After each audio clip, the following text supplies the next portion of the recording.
This is Sheikh Hasina speaking. Bangladesh stands today at the edge of an abyss, a nation battered and bleeding, navigating one of the most perilous chapters in its history. The homeland won through the Supreme Liberation War under the leadership of the father of the nation, Bangabandhu Sheikh Mujibur Rahman, is now ravaged by the monstrous onslaught of extremist communal forces and foreign perpetrators. Our once serene and fertile land has been reduced to a wounded, blood-soaked landscape. In truth, the entire country has become a vast prison, an execution ground, a valley of death. Everywhere, one hears only the cries of the people struggling to survive amid destruction. A desperate plea for life, heartrending screams for relief. The murderous fascist Yunus, a usurer, a money launderer, a plunderer, a corrupt, power-hungry traitor, has bled our nation dry with his all-consuming perditions, staining the soul of our motherland.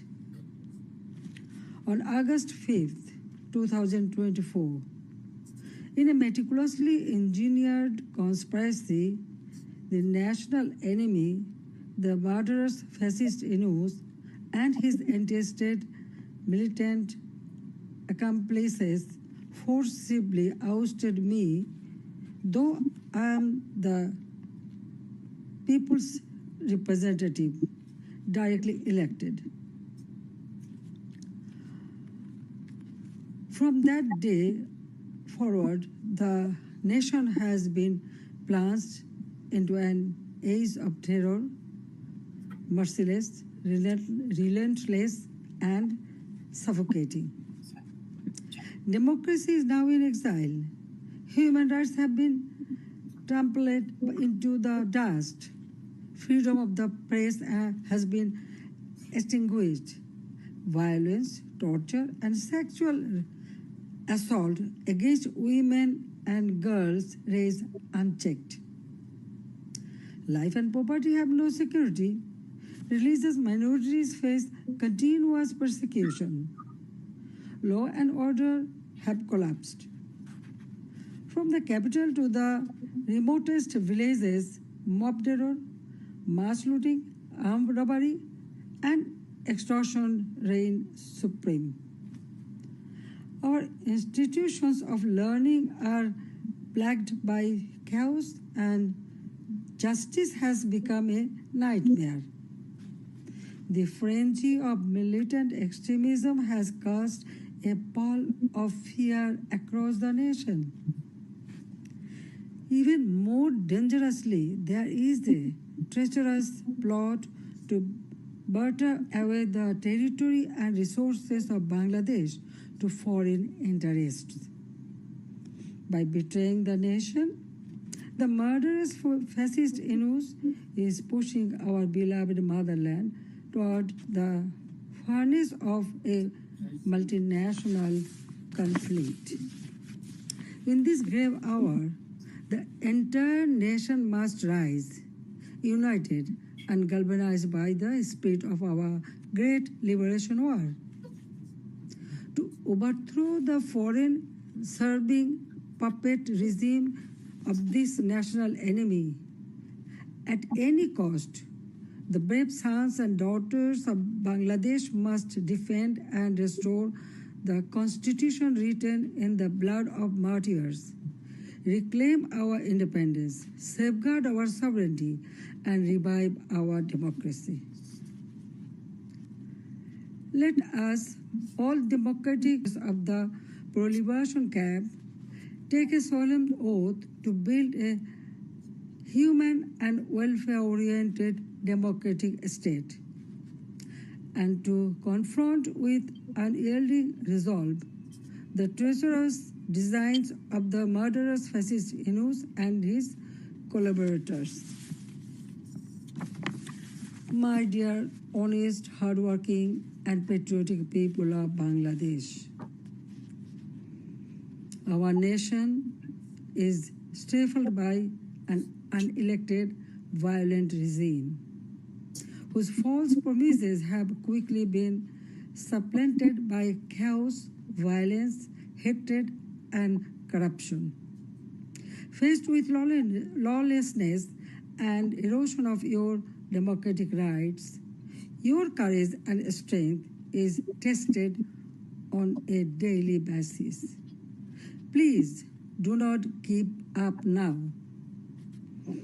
The Awami League is independent Bangladesh's oldest and important political party, inextricably interwoven with our country's culture and democracy, defender of Bangladesh's proud traditions of political and religious pluralism, and the committed upholder of our laws and constitution.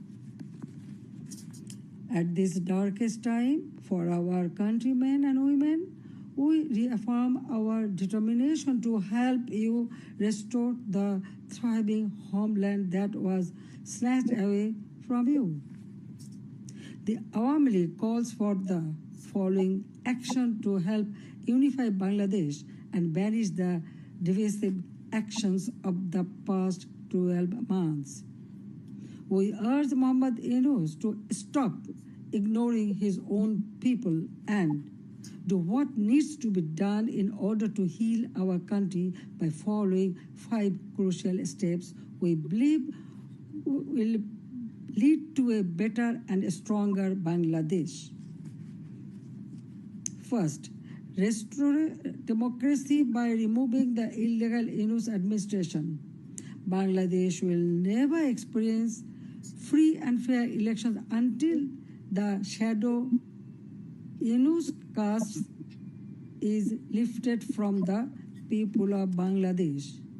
Only then can we start a process, including the Awami League, to bring the power back to the people of Bangladesh. Second, put an end to the daily acts of violence we are seeing on our streets. We must end the lawlessness to stabilize the country, allow civic services to work properly, and create a platform our economy can once again thrive on.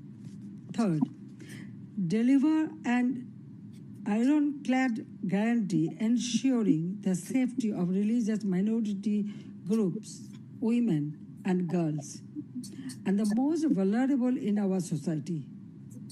Too often we see people targeted for who they are and what they believe in. This must end, and every Bangladeshi must be made to feel safe within their own community. Fourth, end the politically motivated acts of lawfare to intimidate, silence, and jail journalists and members of Bangladesh Awami League and opposition political parties. Restore our trust in the judicial system, making sure it functions properly as an impartial and noble entity. Fifth, invite the United Nations to conduct a new and truly impartial investigation into the events of the past year.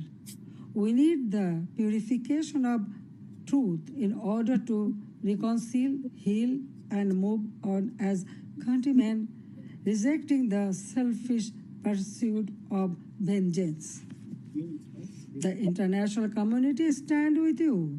The interim government has failed to listen your voices, but together we are strong, and together we can make our demands heard. Join us in the fight to take back our nation from those who seek to destroy it. Help us rebuild our democracy in Bangladesh.